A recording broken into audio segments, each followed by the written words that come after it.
যারা 2025 সালে মাধ্যমিক পরীক্ষা দেবে তাদের একটা পরীক্ষা সংক্রান্ত একটা খবর রয়েছে, সেই খবরটা তোমাদেরকে আমি শেয়ার করছি, তোমরা দেখে নাও। আগামী বছর মাধ্যমিকের সূচি বদলের সম্ভাবনা।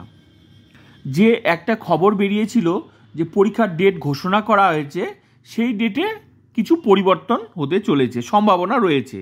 তো খবরটা আমি শেয়ার করছি, তোমরা জেনে নাও। সম্প্রতি আগামী 2025 সালের মাধ্যমিকের সূচি ঘোষণা করা হয়েছে, যেটা তোমরা সবাই জানো। তা অনুযায়ী 2025 সালের 14ই ফেব্রুয়ারি মাধ্যমিকের পরীক্ষা শুরু হওয়ার কথা। তবে সেই সূচিতে বদল হওয়ার সম্ভাবনা তৈরি হয়েছে, কারণ সরকারি ছুটির তালিকা অনুযায়ী 14ই ফেব্রুয়ারি দিনটিতে ঠাকুর পঞ্চানন বর্মার জন্মদিবস উপলক্ষে ছুটি থাকে। আবার আগামী বছর শবে বরাতও ওই দিনই পড়েছে। শবে বরাতেও সরকারি ছুটি থাকে। ফলে আগামী বছরের মাধ্যমিকের সূচিতে বদল হওয়ার সম্ভাবনা রয়েছে বলে জানিয়েছেন শিক্ষামন্ত্রী ব্রাত্য বসু। তিনি জানিয়েছেন, এ বিষয়ে মধ্যশিক্ষা পর্ষদ ঘোষণা করবে। তো সম্পূর্ণ নিউজটা আমি পড়ে শোনাচ্ছি, তোমরা দেখে নাও।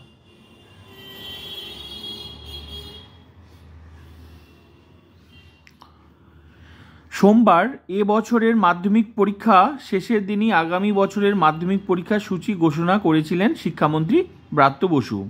ঘোষিত সূচি অনুযায়ী 14 ফেব্রুয়ারি প্রথম ভাষা, 15 ফেব্রুয়ারি দ্বিতীয় ভাষা, 17 ফেব্রুয়ারি ইতিহাস, 18 ফেব্রুয়ারি ভূগোল, 19 ফেব্রুয়ারি জীবনবিজ্ঞান, 20 ফেব্রুয়ারি ভৌতবিজ্ঞান, 22 ফেব্রুয়ারি গণিত ও 24 ফেব্রুয়ারি ঐচ্ছিক বিষয়ের পরীক্ষা হবে। কিন্তু 14 ফেব্রুয়ারি শবে বরাত ও ঠাকুর পঞ্চানন বর্মার জন্মদিবসের সরকারি ছুটি থাকলে ওই সূচি বদলাতে পারে। সমস্যা হচ্ছে 14 ফেব্রুয়ারি নিয়ে।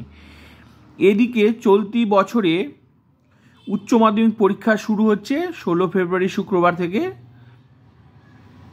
যেটা আজকে থেকে। মাধ্যমিকের মতোই উচ্চ মাধ্যমিকের সব বিষয়ে প্রতিটি প্রশ্নপত্রে থাকছে ইউনিক সিরিয়াল নম্বর। প্রশ্নপত্রের অন্য পাতায় কিউআর কোড বা বারকোডের আড়ালে থাকবে সেই সিরিয়াল নাম্বার। এই ব্যবস্থায় প্রশ্ন বেরোলেই প্রশ্নপত্রটি তা ধরা পড়বে।